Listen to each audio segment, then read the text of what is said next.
Lord Chidgey. My Lords, according to the UN Refugee Agency, in the first 10 months of 2014, the number of asylum seekers in Europe from Eritrea nearly tripled. In Ethiopia and Sudan, the number of Eritrean refugees also increased sharply. And by November, some 37,000 Eritreans had sought refuge in Europe, compared to around 13,000 a year ago. Most asylum requests have been lodged in Sweden, in Germany and in Switzerland, with the vast majority arriving by boat from across the Mediterranean. Eritreans were the second largest group to arrive in Italy by boat after the Syrians. An unprecedented number of Eritreans are fleeing their country as refugees to Europe on a precarious journey, as well as bordering countries. As at mid-2013, UNHCR estimated that the total population of concern originating from Eritrea was over 313,000 people, including more than 292,000 refugees and 20,000 asylum seekers. Sheila Kitharoth was appointed Special Rapporteur on the human rights situation in Eritrea by the UN Human Rights Council in September 2012.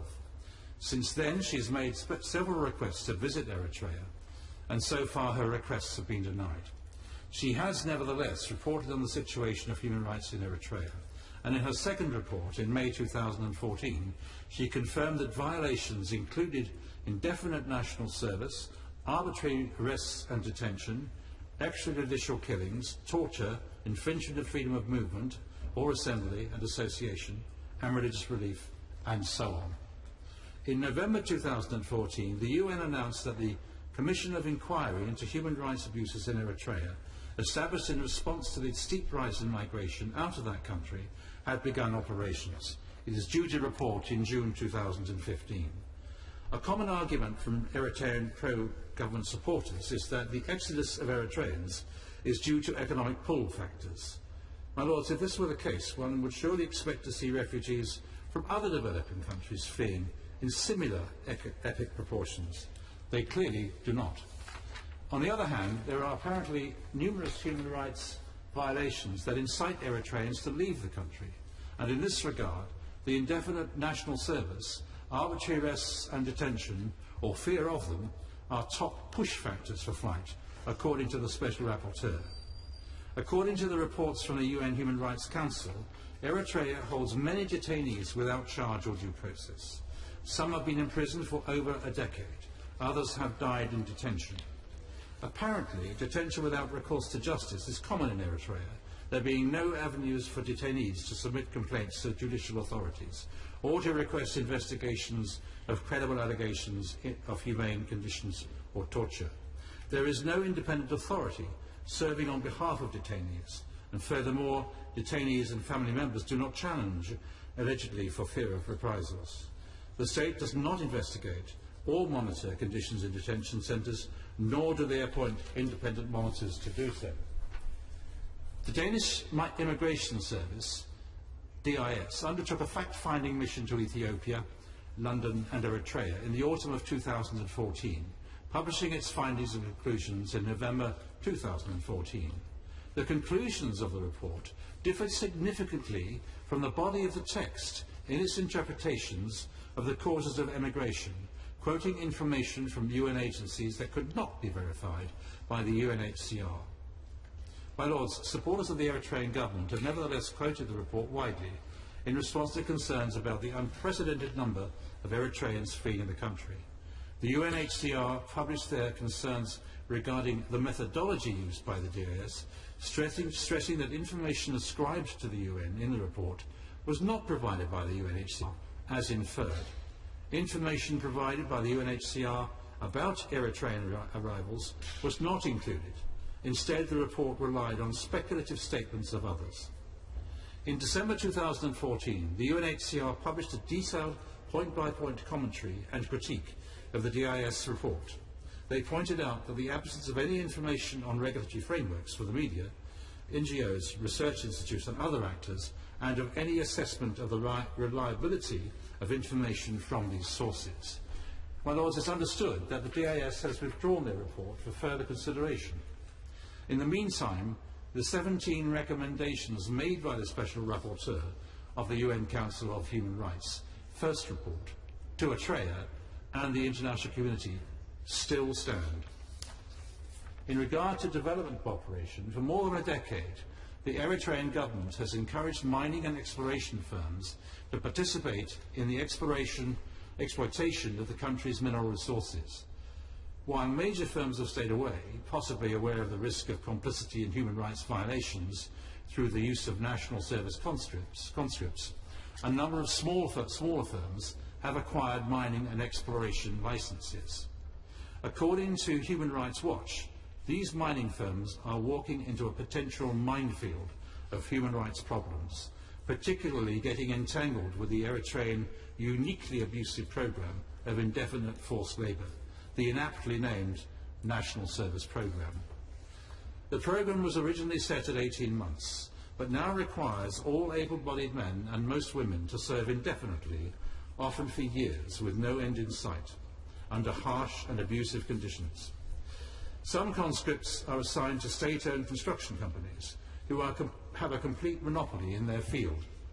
The international firms operating in the country are more or less forced to engage these companies as subcontractors, thus supporting indirectly a system of forced labour.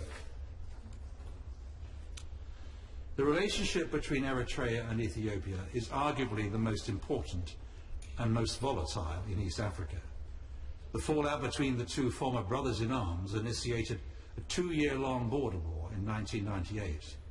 Apparently triggered by a dispute over the border district of Badme, the war claimed around 100,000 casualties, cost billions of dollars, and remains the main source of instability in the region.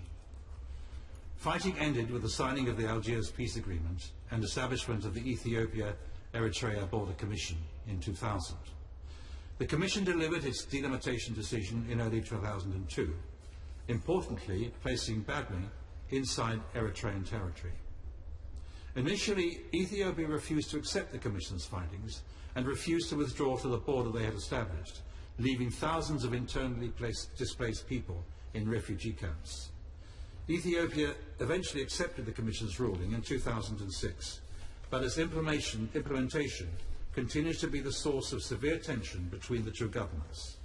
Indeed, the UN Special Rapporteur in Eritrea stated in her second report in May 2014 that she holds the view that border issues should not serve as an excuse for the government of Eritrea to violate the rights of its citizens within its own territory. Furthermore, a sustainable peace is unlikely to emerge as long as conflict is seen in terms solely of border demarcation. The economic, political, cultural and historical links that bind these two states together should be the basis for a sustainable framework for peace. According to the Royal Institute of International Affairs, Chatham House, opportunities exist for external efforts to foster improved relationships. A fresh approach should involve engaging with each country separately rather than immediately attempting to promote dialogue between them. Economic incentives are central to enabling improved relations between the two states, although prospective economic benefits from reopening the border are unlikely to be persuasive, given that they were unable to prevent the war. International agreement on areas of mutual interest could help foster a sense in Eritrea of stable economic sovereignty against Ethiopia's economic predominance. Waiting for changes of leadership before making significant efforts to engage is, however, untenable, with no guarantee that successors will adopt different foreign policy. My Lords, in discussions prior to this debate, it's been claimed by Eritrean government supporters that the Eritrean government now plans to restrict national service to 18 months, as set out in law, probably by the end of the year. I've also acquired a document issued by the Permanent Mission of Eritrea to the UN in New York, which I have a copy here. The document is entitled Leaked Memo and claims to reveal Ethiopia's destabilising policy against Eritrea. It's apparently a translation into English from Amharic of a news item from the Shabbat news agency website last February. I'd be very grateful if my noble friend the Minister could comment on these developments and perhaps give a considered response in due course. My noble friend will be aware that since December 2014, a number of responses have been given to written questions on Eritrea, submitted by noble lords, including the noble Baroness Kinnock, which have been commented on in the past. But in this regard, can my noble friend provide an update, for example, on the outcomes of meetings of the FCO and the office officials with Eritrean ministers in December, EU negotiations on policies towards Eritrea to suppress the number of refugees from that country, and the release of political prisoners in Eritrea since FCO officials raised the issue with the Eritrean ambassador in March 2004, considering that since then a new ambassador has been appointed. My Lords, migration from Ethiopia and Eritrea to Western Europe can only be understood in relation to where those leaving go to. Take Ethiopia. Following my noble friend's excellent speech and the points he made on Ethiopia, we must, however, recognise that that country is now host to more than 600,000 immigrant people, the highest number of refugees taken in by any Africa country. The government of Ethiopia should be highly commended for accepting and managing so many with such scant resources and not attacked. So, first question, where do these refugees come from? A minority come to Ethiopia from sub-Saharan Africa, countries even poorer than Ethiopia. Far more from those nearer at hand. A lot of Somalis, lots more from the Sudan, and more from Eritrea itself, of course, flood into Ethiopia.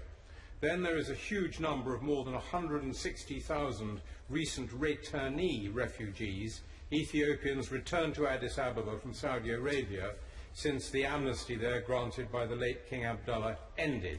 They too are often destitute when they arrive. Where do all these people go to if they try to get away from Ethiopia? Not all to Europe by any means. That's a contemporary urban and media myth. Quite a lot travel south to South Africa. Then Ethiopia and its Eritrean refugees generate by far the largest number of migrants out of the Horn of Africa to the Yemen and through Djibouti. For sure some travel the western route, aiming north for countries like Libya, and thence the attempts of those perilous crossings across the sea to reach warm water southern Europe before travelling farther north. But far from all come or seek to come to Europe. Vital work needs to be done to try to anchor people where they are in Ethiopia and in Eritrea, to develop there a stable, trustworthy civil society within which sustainable local livelihoods can emerge. This does not need grand plans, geopolitical initiatives, great gestures, let alone a bunch of selfie-taking celebs jetting in and then just as quickly jetting out as soon as possible. Rather, it needs some money and lots of slogging, grinding, hard work to carry out. Lots are trying to do this. For example, there are 3 outfits in Ethiopia that I know doing just this in the shape of CAFOD, that's the United Kingdom's own Catholic Agency for Overseas Development, and 2 particular sister or brother organisations of theirs from the Caritas network, SCIAF and Trocaire, all working to try to promote sustainable livelihoods that then anchor the otherwise wannabe migrants, whether refugees in transit from the countries I've described, or indeed younger, ethnically born Ethiopians seeking the somewhat illusory betterment that they think they might get abroad from migration. Now, as it happens, my own daughter Mary Claire is not long back from a visit to Tigray in northern Ethiopia with CAFOD, for whom she works, just in time, happily, for this debate to tell me what it's like on the Eritrean border, marked by just a line of straw across the asphalt track between the 2 countries. The programmes run by these 3 bodies to date have reached over 65,000 people. More than 60% of these are women and girls, which is much to the good. What do these programmes do? They provide training and support on business development and entrepreneurship skills to poor female and male farmers, ex-pastoralists, as well as the urban self-employed, predominantly women and girls. They also help organise farmers into cooperatives and support groups, and they get to the young training in business, finance, numeracy and literacy, and lots more. None of this is easy, nor I think is it easy at the moment for our own government to deal with much of the raucous criticism of our own taxpayer-funded overseas aid budget. I suspect, but I do not know, that much of it directly or indirectly goes on trying to help people in the end to stay put, not migrate, to be where I think all of us want to be, and that is at home if at all possible. Now, I say to my noble friend the Minister on the bench, perhaps figures are available, and if figures to this end are available, I think they might persuade more of our fellow citizens that the overseas aid budget is well spent on trying to anchor the otherwise migrant inclined. My Lords, I will briefly at the outset touch on the situation in Ethiopia. With an election looming in Ethiopia in May, we learned that country's media is being decimated, the right to free expression continues to be denied, and at least 60 journalists have fled the country since 2010. The reality is that the Ethiopian government cannot tolerate independent voices being raised or information and analysis disseminated. Intimidation, harassment, threats and unbearable pressure is being put on those whose voices are raised against policies that threaten political opposition. Both Eritrea and Ethiopia have a Marxist-Leninist heritage. Ethiopia is still effectively controlled by the Tigray People's Liberation Front through a system of ethnic federalism, and although there has been some improvement, we have to ask how it can be that the 2010 election, the EPRDF, won 90% of the vote. I particularly at this stage commend the work of Human Rights Watch, which argues relentlessly for recognition of the effects of the Ethiopian denial of fundamental rights and the need for their friends and donors to speak out on the issues which are of life and death proportions to so many brave people. My Lords, in 1988 I travelled to Eritrea, a country which was at war at the time with Ethiopia. Since 1962 they had been deadly enemies, and indeed tensions and conflicts have characterised all the years since then. It was the longest running struggle for independence in Africa, and it was about independence from Ethiopia. The people of Eritrea, as we know, continue to suffer, and such is their desperation, they seek refuge in other countries, and that can mean very long journeys. My Lords, on the subject of migration, let me begin with a shocking fact which serves to illustrate the desperation of Eritreans. Almost as many Eritreans from a country, incidentally, which is not at war, fled their country as Syrians who fled their country in 2014. UNHCR said, and I quote, "From January to October 2014, more than 60,000 Syrians arrived by sea, including almost 10,000 children. In the same period, almost 35,000 Eritreans arrived by sea in the Mediterranean, including 35,380 unaccompanied children." Surely, my Lords, we have to ask the question about exactly what makes people take such terrible risks in order to leave their country. The cruelty, tyranny and oppression of Isaias Afwerki and his regime knows no bounds. Eritrea is isolated politically, regionally and internationally, and is under UN sanctions because of its alleged support for Al-Shabaab in Somalia. The country is often described as Africa's North Korea. All rights and freedoms are denied. There is no religious freedom or political pluralism, and no freedom of the media or freedom of speech. The 2015 FCO report has given details of Eritrean abuses: arbitrary and inhuman detention, indefinite national service, lack of religious freedom, no job prospects, and much more. My Lords, that indefinite national service is clearly the main driver of migration. UNHCR has confirmed that young Eritreans are conscripted into endless military service, which is characterised by harsh treatment. They are sent to work in gold and copper mines or to camp out on the Ethiopian border. National service should be limited to 18 months, but conscripts are often held for as long as 20 years. Is it surprising then that they are prepared to take such risks in the hope of a chance of a better life? The number of Eritreans seeking to come to Europe has nearly tripled over the last year and is mostly made up of very young refugees. The Special Rapporteur says that the authorities in Eritrea show no inclination to tackle the root causes of the exodus. She confirms a lack of rule of law and reported cases of extrajudicial disappearances, arbitrary detention and torture in detention. Also, does the Minister agree with the suggestion made by some European governments that it is necessary now to offer additional support and engagement to Eritrea, arguing that additional aid will lead to more openness and maybe change? Surely, my Lords, there is and can be no new beginning, as has been suggested with this regime. As history proves, concessions to regimes such as Eritrea will achieve absolutely nothing.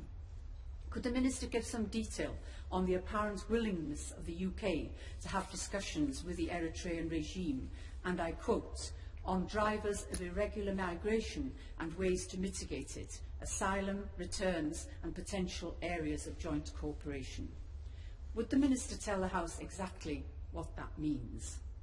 Will the UK delay any response on refugee policy until the UN Commission of Inquiry issues its report on the subject?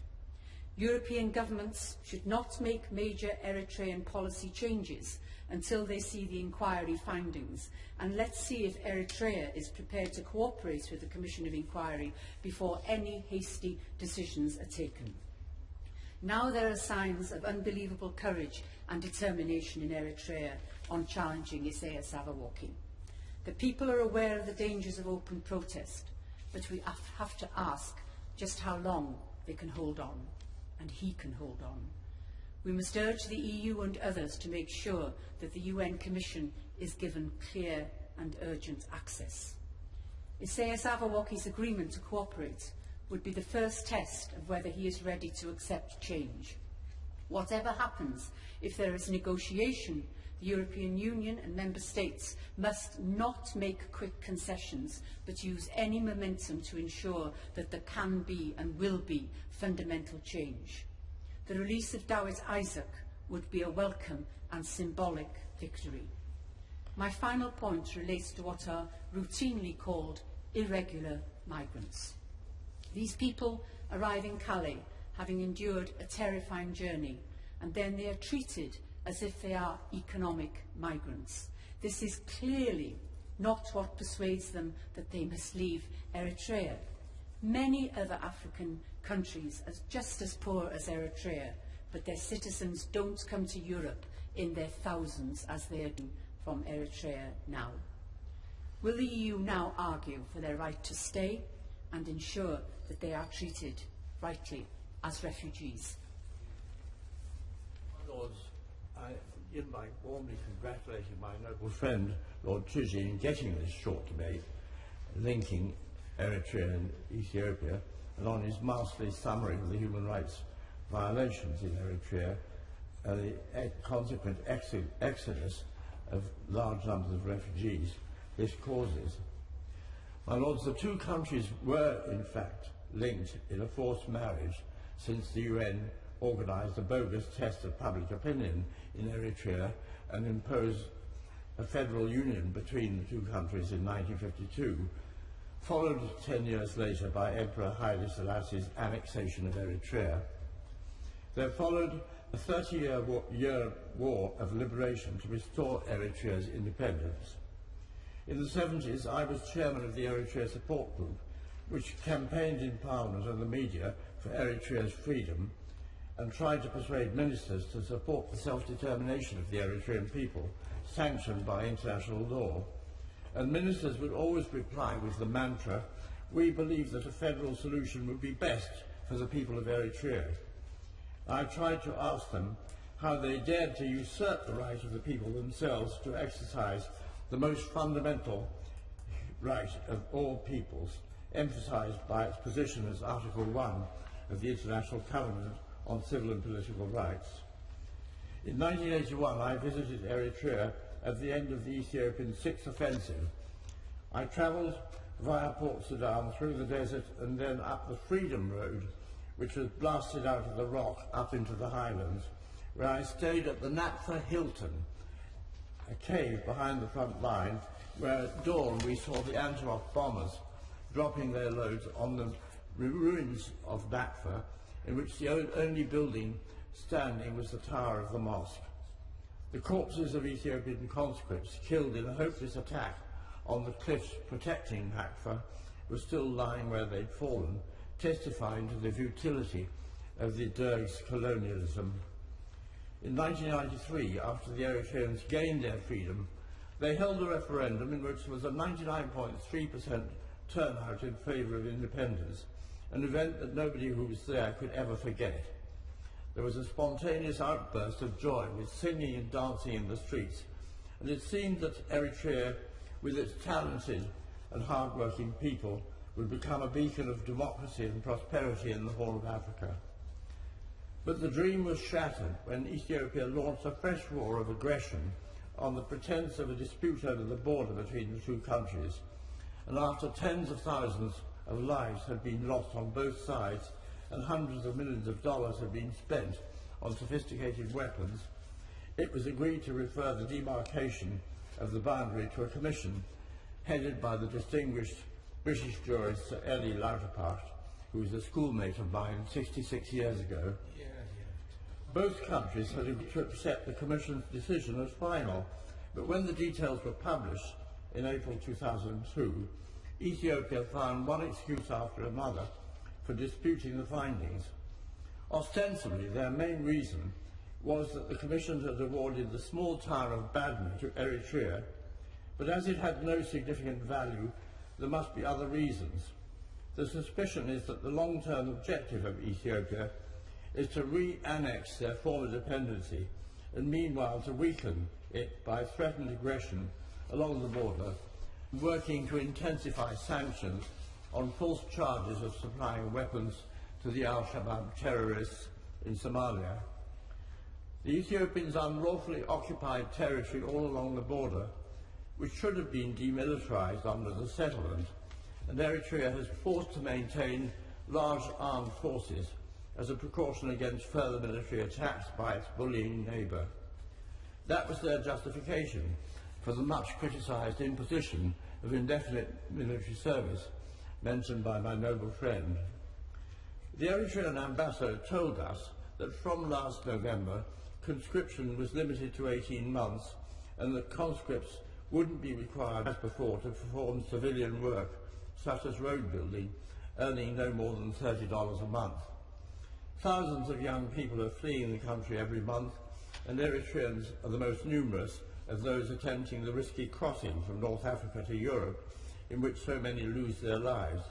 There is hope now that the flood of Eritrean asylum seekers will be abated and that the economy will receive a boost from the extra labour in the private agricultural sector from the release of the indefinitely conscripted young people in the system. The permanent existence of a state of no war, no peace is a major reason for the plethora of human rights violations by Eritrea, which have been mentioned by both my noble friend and the noble Baroness Kinnock, such as the arrest and disappearance of the 21 opponents of the government in 1991, arbitrary arrests and severe restrictions on freedom of expression and assembly are undoubtedly seen by the regime as necessary protections against their unscrupulous and determined enemy.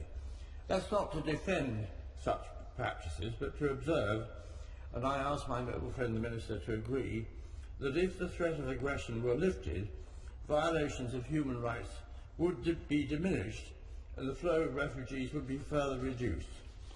Trade between the two countries and access by Ethiopia to the ports of Assab and Massawa would boost economic activity throughout the region and also reduce unemployment locally and internationally, thus reducing the incentive to emigrate. Ethiopia, on the other hand, has no enemies in the region and therefore no reason for the severe restrictions on freedom of repression that it imposes. Human Rights Watch said last week that 22 journalists, bloggers and publishers were charged with criminal offences in the past year. 6 independent print publications have been intimidated and closed, with dozens of staff forced into exile. 3 owners of publications also fled abroad to escape false charges that led to sentences of 3 years in prison in absentia. 6 members of Zone 9, a bloggers collective, were charged under the counter-terrorism laws and have been in custody for 274 days, sending a chilling message to online activists. Can we not make representations to Prime Minister Desalegn to relax the stringent controls on freedom of expression so that Ethiopians can have a genuine election in May? Above all, my lords, I call on the government, and through them the EU, to launch a new diplomatic effort for peace in the region, for Ethiopians of all political parties to accept the Lauda Park settlement unequivocally and to withdraw their forces from Eritrean territory. My Lord, I too thank Lord Chidgey for his comprehensive and challenging analysis and assessment. Some general remarks and then 1 or 2 specific points. Clearly, this complex situation is partly it's a very unstable region, and there's a lot of movement from both of these countries to Saudi Arabia and the Yemen, as well as to Europe. So it's a very unstable context, and therefore requires, I think, some big picture approaches. And then, as we've heard, there's the conflict between Ethiopia and Eritrea, as Lord Avery has just explained very clearly, and that makes it very difficult to have a neat solution with all that complexity. We've heard something of the human rights abuses, and we need to, I think, put on record very firmly in this House the particular suffering of women and girls in that abuse, and not least through the military service, through people trying to escape into marriage to avoid military service and getting married at very young ages. And I would like to also put down a marker about the problem of religious freedom in Eritrea, where the constitution guarantees religious freedom, but only 4 groups are in fact allowed to worship: Orthodox Christians, Catholics, Sunni Muslims and Lutheran evangelicals. And any mature country in that region needs to honour the spirituality and the aspirations of its citizens. We're told that 4,000 people a month are fleeing from Eritrea into Ethiopia, which further complicates the dynamic, I think, between the 2 countries. And because many of those who flee are women and children and unaccompanied minors, they're very ripe for what we call human trafficking. And many of them are in fact picked up and exploited by labour gangs into sexual slavery and even for body parts. We've heard from Baroness Kinnock the sheer desperation this puts in people and their desire to escape. Even in Derbyshire, which in the Peak District, in Matlock, you might think you couldn't be further from Ethiopia and Eritrea. We had a couple who drove back from the continent in a camper van thing, and when they got to Matlock, from underneath outcrawled a refugee who'd had that desperate experience, shaking, crying, happy to be turned into the police. A tragic just vignette, really, of the issue. I'm privileged to be a trustee of Christian Aid, and like CAFOD, they're working on the ground in Ethiopia. Been there for 30 years, started by engaging with emergency work, and now are doing very important development work with HIV, malaria, maternal and child care, and especially the safeguarding of the rights of women and girls and their educational development. And I tell you that partly because it's a sign of hope, but Christian Aid, and possibly CAFOD too, does not work in the north of Ethiopia or in Eritrea. It can't get access to do that voluntary work. Often we can work with partners on the ground, grow capacity. But Eritrea and the north of Ethiopia, it is a no-go territory because of the chaos. And that means that partnership that government can often assume from the voluntary and faith sector is not able to operate, which is a further challenge and complexity. And I think the migration, and as we experience in Western Europe, is simply a cry for help and shows us the scale and seriousness of government malfunction and the complexity of the history that we're looking at. And therefore it would seem to me that there has to be an approach that is not just bilateral with these countries, trying to work with their difficult histories and tensions, but we have to ask our government to work with the EU, the UN, through the Foreign Office, and really try to not just look at the political possibilities, but try and engage voluntary and faith sectors to work with the desperate need on the ground, especially in northern Ethiopia and in Eritrea, where there's all this suffering and no real access to giving help.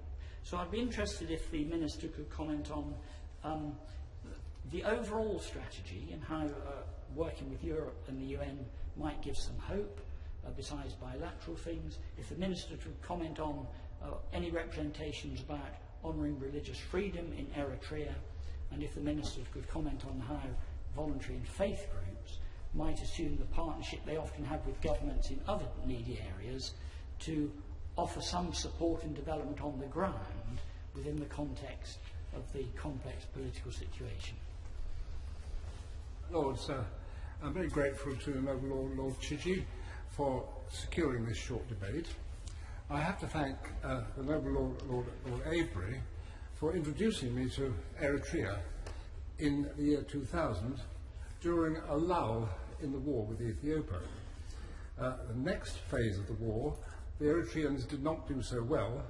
The war ended in a rather unsatisfactory ceasefire a year or so later, and it's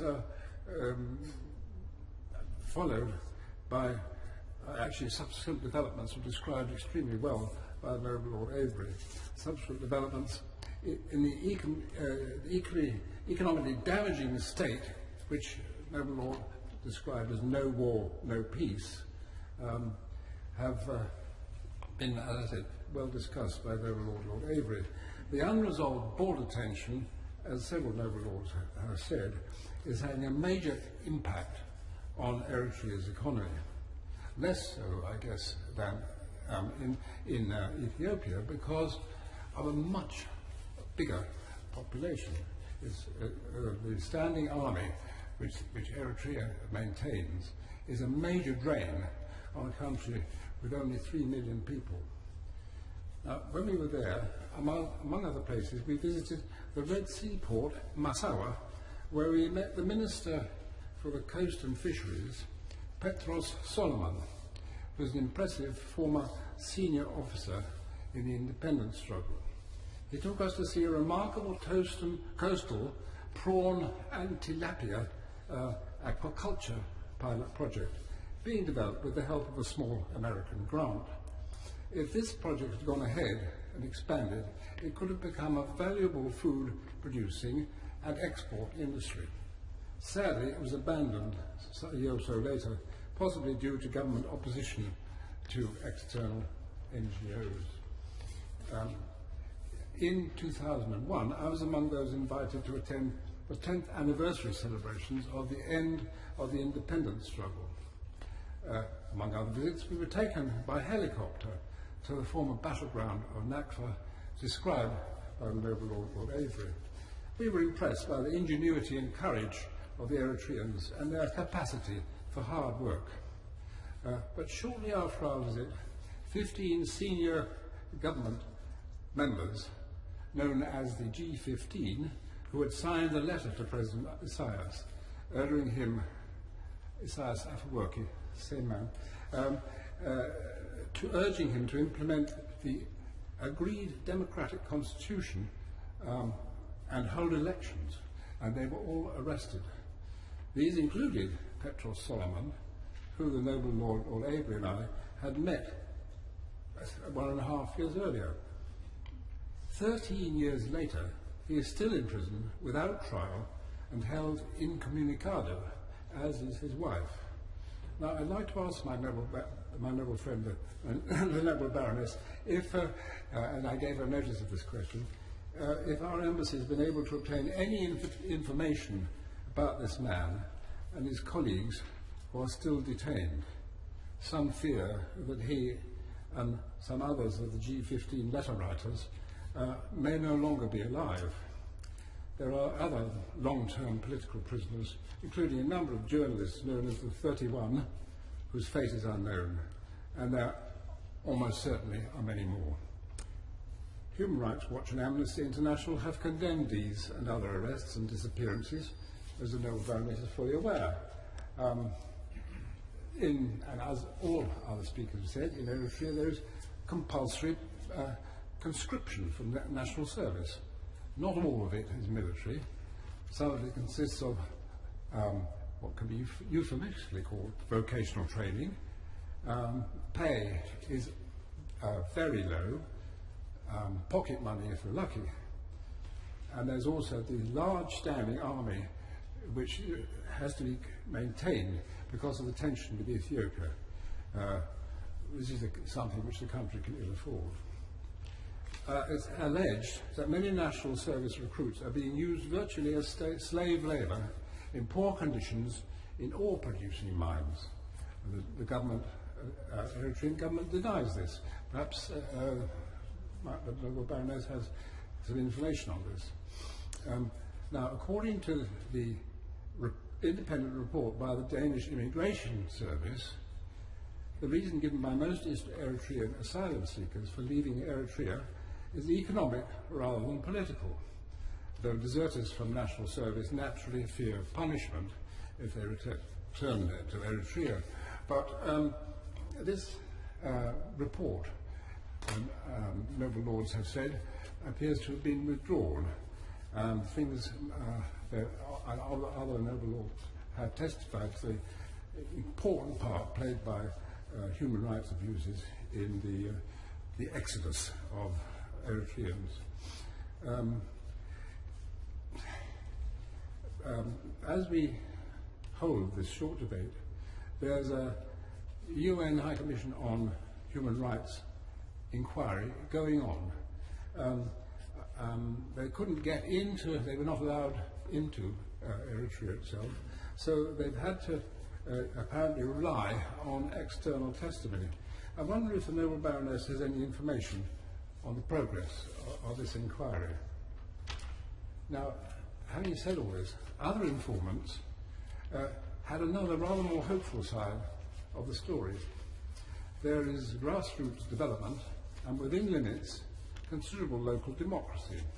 This, as can be imagined, doesn't include criticism of the president, who, like President Putin, is unaccountable, but still apparently popular, despite having lost the war with Ethiopia and heading an autocratic regime. As in Russia, support for the president is strongest in provincial and rural areas. In part, this is due to the policy of land reform, which grants land, all of which is state-owned, to landless farmers on equitable long-term leases. WHO and UNDP have praised the effectiveness of Eritrea's anti-malaria program and their collaboration with external advisors in public health. They've achieved the Millennium Development Goals in education and maternal and child health. And this is not just Eritrean government information, it comes from the United Nations. Their expansion of free education and healthcare is well ahead of most other countries in Africa. Eritrean support of al-Shabaab in Somalia is denied by the regime's supporters, who say that in fact Eritrea has its own jihadist problem. And I'd be interested to know if the noble Baroness has direct evidence of this alleged Eritrean involvement in Somalia. Could this possibly be Ethiopian propaganda? Eritreans are actually intensely proud people and respond negatively if told what to do. They're determined to pull themselves up by their own bootstraps. Hence their rejection, often to their own detriment, of many projects by aid agencies, whether official or non-governmental, and their stringent conditions for accepted, actually much needed inward investment. They're determined not to be exploited by multinational corporations. It would be very useful to hear what the UK's experience of investment in capital projects has been in Eritrea. Now, I would suggest that, as with other long drawn-out conflicts, discussion, perhaps initially behind closed doors, is more likely to lead to an acceptable outcome than open confrontation or sanctions. Now, having said that, political prisoners such as Petros Solomon, that I spoke about, must be released, or at least be tried in open court. Their continued detention without trial and the failure to implement independent Eritrea's agreed democratic constitution are major factors blocking the development of normal relations between Eritrea and the rest of the world. My Lords, may I congratulate Noble Lord Chidgey on securing this very important debate and congratulating in particular for his illuminating introduction. Now, the tragedy unfolding in Eritrea and Ethiopia is impacting directly on us here in the UK and across the EU, and that little picture that we had from the Lord Bishop was indeed something that really tugs on your heartstrings. It's another example of how we can't isolate ourselves from the problems of the world. We can't haul up the drawbridge and hope that the situation will go away. There are hundreds of thousands of innocent people who are desperate in both these countries, so desperate that they're prepared to risk everything, and I mean everything, to start a new life. Not just here in Europe, as people have said, they're going to other countries in Africa as well. There's no doubting the seriousness of the situation, in particular in Eritrea. Eritreans and Ethiopians, as has been suggested, are the main nationalities of the irregular migrants seeking asylum in the EU, apart from the Syrians. They come either by land, normally through Lebanon and Syria, into Turkey and the Western Balkans, and then onto the EU, or by sea, often using Tunisia or Alexandria in Egypt as their key point of departure. And I'll ask the same question as my noble friend Baroness Kinnock asked. What are they fleeing from? What's driving this mass exodus, which includes not just women and children, but thousands of unaccompanied minors? The simple answer to this is that neither Ethiopia nor Eritrea are functioning democracies. Although both Ethiopia and Eritrea are suffering real problems, there is no scope to influence activities in Ethiopia. It does seem in the past to have been a modicum of free speech and a free press in Ethiopia, although the government's intolerance of dissent seems to be increasing significantly in the face of general elections in May. There have been large-scale arrests of protesters and a crackdown of opposition opponents. This is particularly true in the Oromo region, where at least 5,000 people have been arrested as a result of their opposition to the ruling party. But if we think the situation is bad in Ethiopia, it is truly catastrophic in Eritrea, where all freedoms were suppressed in September 2001. There's no religious freedom, as we've heard the Bishop of Durham underline, no political pluralism, no independent press at all in the nation. And this forced an interminable military service to fight the unending border war with the neighbours in Ethiopia is clearly a real problem which is driving people from the country. There are some key points which we'd like the government to take on board. We believe that all pressure possible should be brought to bear, in particular on the Eritrean regime, to give way to a democratic government which respects human rights and the wishes of its people. Now, what this doesn't mean is attempting to start a new relationship with the existing Eritrean authorities through providing unconditional aid. I'd like to ask the Minister, given the failure of all previous attempts to engage in a meaningful way, does the government really believe that the regime can respond positively?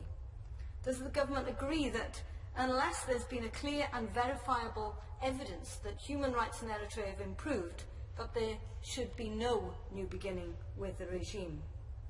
I understand that this week the United Nations Commission of Inquiry on Human Rights in Eritrea will visit the UK to hold meetings and collect testimonies and accounts on the human rights situation in Eritrea. So can the Noble Minister give an assurance that the government will support the UN in its work and ensure that an objective picture of the situation in the country can be assembled? Now, we're all aware that there are fears and concerns within the British population about the scale of immigration to the UK. It's not just a fear here in the UK, but it's true across the EU. We need to ensure that we've got a coordinated approach to migration from this part of the world across the EU.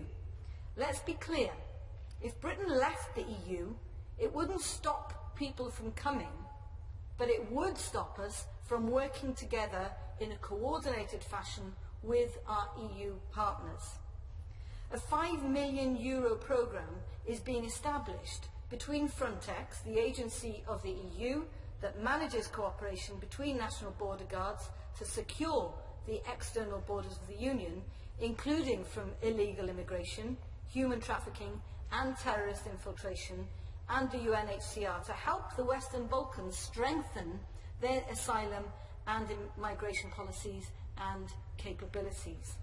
In addition to this, Frontex is cooperating closely with Turkey, which has helped to stem the flow of the ghost ships which we saw before Christmas, and has, I understand, assigned a member state expert to help the Turks in improving the security around the Mersin port. The EU has also signed a readmission agreement with Turkey, which means that Turkey must not only take back nationals who may be irregular migrants, but also migrants who are seen to have come from Turkey. There is close and joint cooperation in the Aegean Sea and on the Greek and Bulgarian land borders. So could the Minister explain how on earth the UK could begin to influence or support these actions if we were outside of the EU? We shouldn't underestimate the people who are seeking to benefit from people's immense suffering, the people traffickers who extort thousands from these desperate people. Europol is ensuring that there's an exchange of information across Europe and with our partners in the Western Balkans and Turkey, which ensures that European nations can tackle some of the criminal aspects behind this migration. We should be clear, however, that none of this will stem the flows out of Ethiopia and Eritrea. The human rights violations are simply too much for many of the population to bear. Whilst Eritrea is considered a real basket case in terms of human rights, the tragedy is that things seem to be getting worse in Ethiopia, which was once the darling of the international aid community. Can the Minister explain, therefore, how aid being conditional on improvements in human rights can be strengthened for Ethiopia? And can the Minister outline how we can offer more support to Eritreans in the camps in Sudan and Ethiopia? And finally, can the Minister clarify the situation in relation to migrants from these two countries when they arrive in the UK? What proportion are termed irregular migrants? What proportion are given asylum status?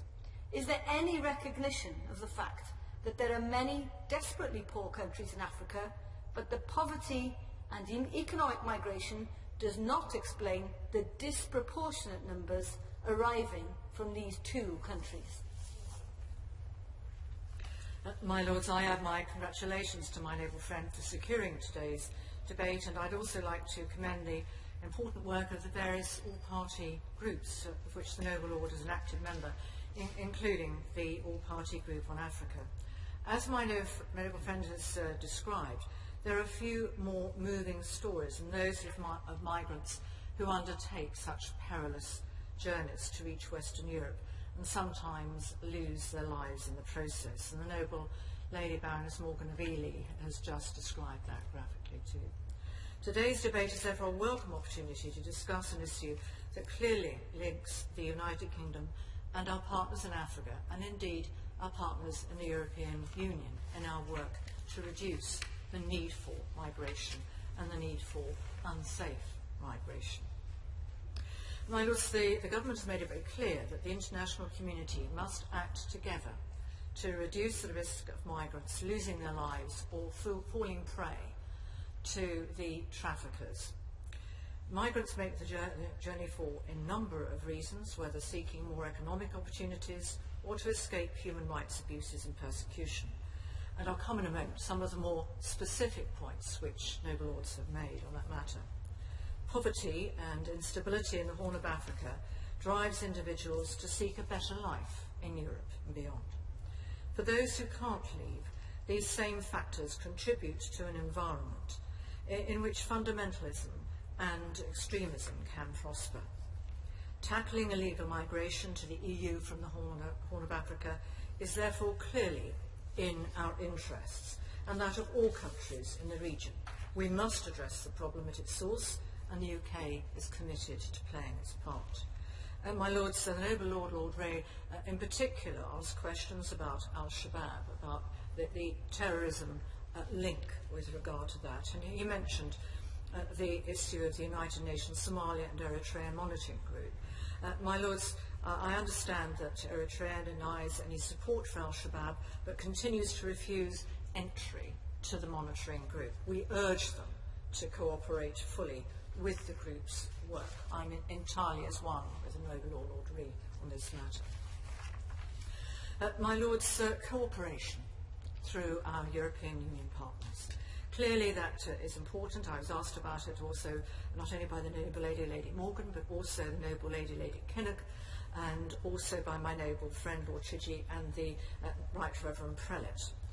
My Lords, in addition to our bilateral work with key regional partners, we do play an active role in the new EU-African Union Khartoum process. That includes, of course, Ethiopia and Eritrea, supporting dialogue and cooperation to tackle people smuggling and human trafficking in the region. And I can say to the noble Lady Morgan, the position of the Prime Minister is that we will negotiate a successful resolution to our relationship with the European Union, and therefore in any future decision by the British people we would put a very positive case and would certainly hope that the result would remain part of that. But that is, of course, the result of successful negotiation by my right honourable friend Philip Hammond, who has been travelling around our colleagues' countries, the rest of Europe, taking soundings and getting some very positive results, more positive perhaps than some of the press make clear, on some of the issues that we've been broaching. There's still a long way to go.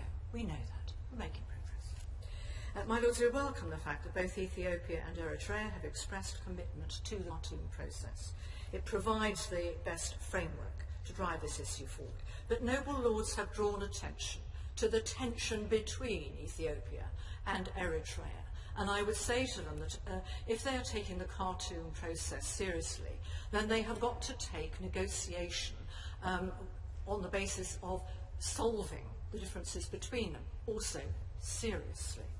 So, my Lords, as a member of the core group of the EU and AU members, member states, the steering group of the whole issue of how we take this process forward. My Lords, we as a country are keen to ensure we maintain momentum, and the process itself leads quickly to concrete projects that combat the smuggling and trafficking. And several noble lords asked me in particular about extended military service, very much a euphemism, and I listened very carefully to all the words used by the noble Lord Ray, the noble Baroness Lady Kinnock, my noble friend Lord Avebury, obviously in particular my noble friend Lord Chidgey in opening, but also the Right Reverend Prelate, about the real nature of this and the fact that people are, one or two noble lords refer to it almost being like slave labour, and the fact that it acts as a serious driver for people to leave the country and completely frightened, I can't think of the right word, terrified of returning, because having left and broken the rules about conscription, they're terrified of returning.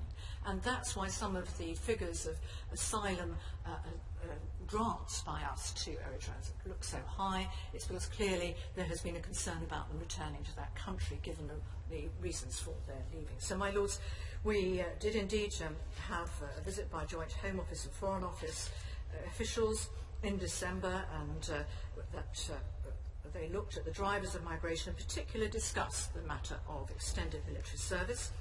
And I can say to my noble friend Lord Chidgey that this was a useful starting point for further cooperation. A similar visit to Ethiopia is planned for the near future. But with regard to the visit to Eritrea, the Eritrean government representatives assured my colleagues that the officials from the FCO assured them that the term of service will be strictly limited to 18 months military service, and indeed I have been briefed by those officials today. So, my lords, the undertaking has been given. It's a matter now clearly of making sure that that is put into practice. My lords, of course, the noble Lord Grey made the very valid point that not everybody fleeing Eritrea is fleeing persecution. It is the strong economic reason that is behind their fleeing, and the 18 months extension of the 18 months military service almost to, well, there was no knowing when it was going to finish. What an awful position to be in. So, my lords, that's very different from some of the drivers that one sees for fleeing from Syria. My lords, the matter of development assistance was raised by my noble friend, Lord Patten. He asked about the role of aid. I can say to him that we are firmly committed to the use of aid in ensuring that there is security and prosperity in countries that currently experience neither of those. And our total spend generally over all countries in 2013 was almost £11.5 billion, second only behind the USA in overall volume, and we do believe this is helping to change the lives of many millions of ordinary citizens across the Horn of Africa. In particular in Ethiopia, last year our funding allowed over 1.6 million children to go to primary school, helped 110,000 mothers give birth safely, and provided clean water for over 250,000 people. And our funding is also helping Eritrean refugees who are in Ethiopia, particularly with shelter and support to unaccompanied minors, as well as warning refugees of the risks of illegal migration. And my lords, I know none of that will be a surprise to the noble Baroness Lady Kinnock. When she was a minister, she was passionate about these issues, and rightly so. And I can assure that passion remains in government. My lords, I was also asked about the issue of Ethiopia and Eritrea relations more generally. And my noble friend made reference to a leaked memo on Ethiopia's destabilising policy against Eritrea. At least the memo refers to itself as being leaked. Whether it's leaked or not, I just simply don't know. We will consider its content seriously and closely. Better relations between the two countries are clearly needed. We've called on both sides to respect the commitment they made in the Algiers peace agreement of December 2000 to refrain from using force against each other. We'll continue to encourage both Eritrea and Ethiopia to engage bilaterally and internationally to overcome the current stalemate, and hope that progress can be made toward demarcation in accordance with the decision of the Eritrea-Ethiopia Boundary Commission. My lords, I now turn to the matter of human rights. I'm aware that I am pressed for time, but I will give whatever I can. My noble friend, but could she not recognise that the Algiers agreement was final and binding, and that both parties had agreed to accept it? So there's no question of negotiations or variations on the settlement. They must both accept it, and in particular, Ethiopia must agree to the border that was determined by the British Judge Reichenbach. International agreements, once entered in, should be adhered to, and I hope that the Russians hear that with regard to the Minsk process with regard to Ukraine.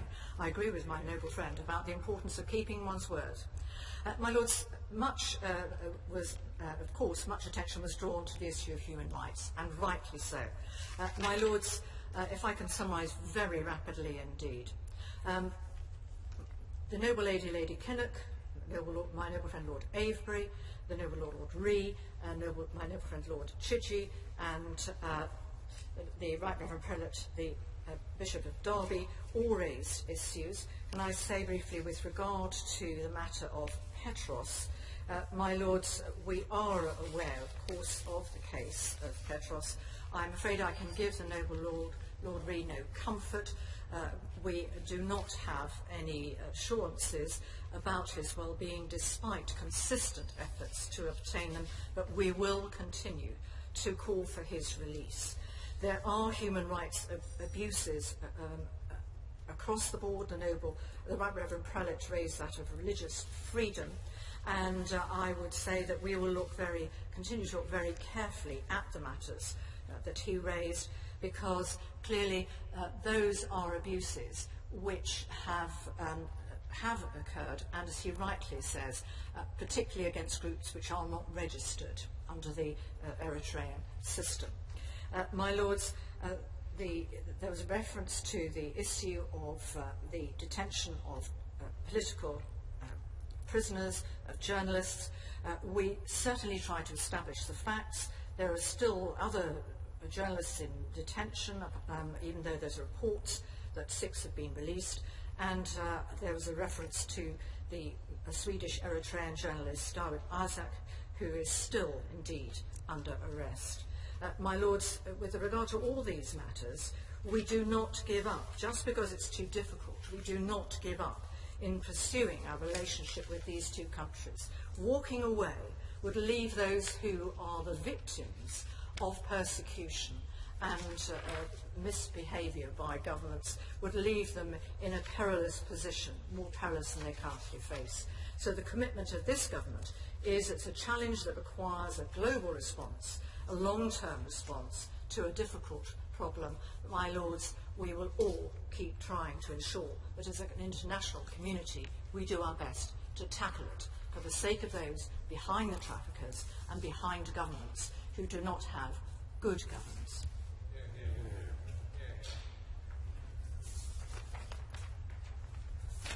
My lords, I beg to move that the House do now adjourn. That the House do now adjourn.